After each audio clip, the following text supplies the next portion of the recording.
where you got it intellectually, but when it came to putting it into practice, not so easy? Right. That's because we have to develop new behaviors. Particularly, we have to develop new habits. The book, The 7 Habits of Highly Effective People, really means that there are certain things that exceptional people do that give them the results that they want, and they've done them consistently enough that we can say these things, these behaviors, these decisions are common among people who are really effective or successful. So we can do that for ourselves. We're going to talk about habits now. If you'll go back to your workbook, we left off, I believe, on page 14. Is that right? I'm talking enough. I know the pages are hard. That might say something. I don't know if that's a good thing or not. All right, we're going to talk about habits. First of all, I want to stress to you that habits do require consistency, but they also require time to develop. You don't overnight, just because you have a new understanding, develop a new habit. Interestingly, we used to say that it takes about 30 days to develop a new habit. Anybody ever heard that before? That in 30 days, if you do something, you develop a new habit. Well, guess what? New research says, no, it takes 262 days to develop a new habit.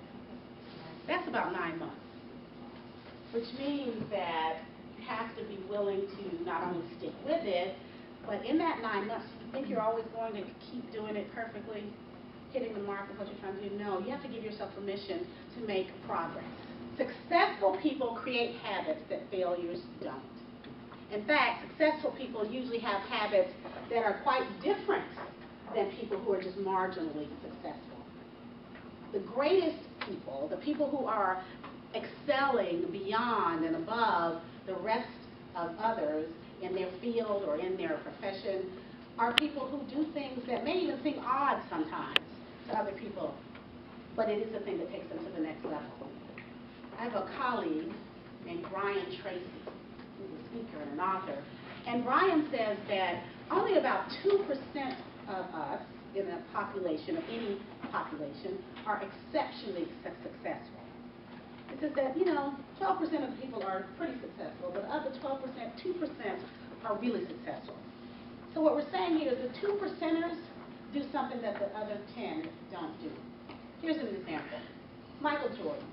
I am not giving LeBron a title. Michael was the greatest. I watched a documentary not long ago about Michael Jordan, and they interviewed his coach, Phil Jackson, and they asked Phil Jackson, what made Michael so great? And Phil Jackson said, we would review the film of the previous game as a team. We'd watch it a couple of times, and we'd point out where the weak areas were.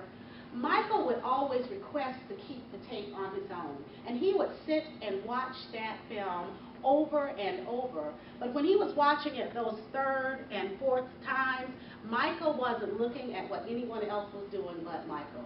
So essentially, Michael Jordan was always competing against himself. And we see how that worked for him. So I want you to think about what are the things that I can do that can take me to the next level. I can tell you one thing, you're doing the right thing about being around other successful people. Don't think you have to go in, be the person who knows everything, work in isolation.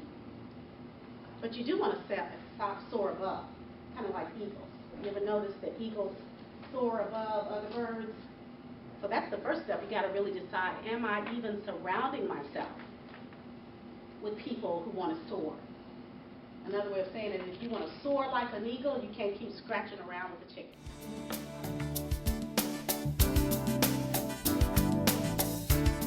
We are definitely more people-oriented in our functions than just task-oriented. Did you know we spend 75% of our waking hours at work? That means most days you're with the people that you work with longer than the people you live with. So if that's the case, the people interaction, the interpersonal skills become very, very important. At one point we thought that technology, including and especially in communicating with technology, would lessen the time we have to spend doing our jobs. Not so. I am so certain that if I took a poll to say how many of you answer emails after work, all the hands or most of the hands would go up. So in essence, it has expanded the time we do our work. And sometimes these things that have been created to help us don't help us. They actually make miscommunication more prevalent. And it's because we have sometimes replaced the purest form of communication, which is face-to-face, with other forms. These other forms should enhance how we communicate. Now, I'm going to give you a lot of things in this section to add into your notes, because what I know is communication has to be the foundation of everything that we're talking about. The first reason is you're always communicating something. You're always communicating something, whether you're speaking or not. Researchers say we think about 60,000 thoughts in a day. 60,000 thoughts. That's a lot. Of course, most of them are subconscious or unconscious thoughts, but each one of them leads to a belief and a thought, and a belief and a decision and an action. I actually watched a segment of 60 Minutes once where they put a dollar amount to the amount of time we spend meeting versus doing. There was an astronomical figure of lost production. Have you ever been in a meeting and you knew that this was a waste of your time? Some meetings are simply meetings about meetings. 10 minutes, we review the last meeting. Somewhere in the middle, we talk about something, who knows what, because the last 10 minutes, we plan the next meeting. So make sure that we aren't using meetings just as a filler, just to feel like you're doing something. So I had to learn assertiveness. Here's how we learn assertiveness. We learn to communicate in the balance between aggressive and a passive by the same thing we just said with the 3 B's. The words we use, the tone we use, and even the right visual language. And it is a learned skill. It's really important that you remember who the professional is, even if the other person isn't behaving that way.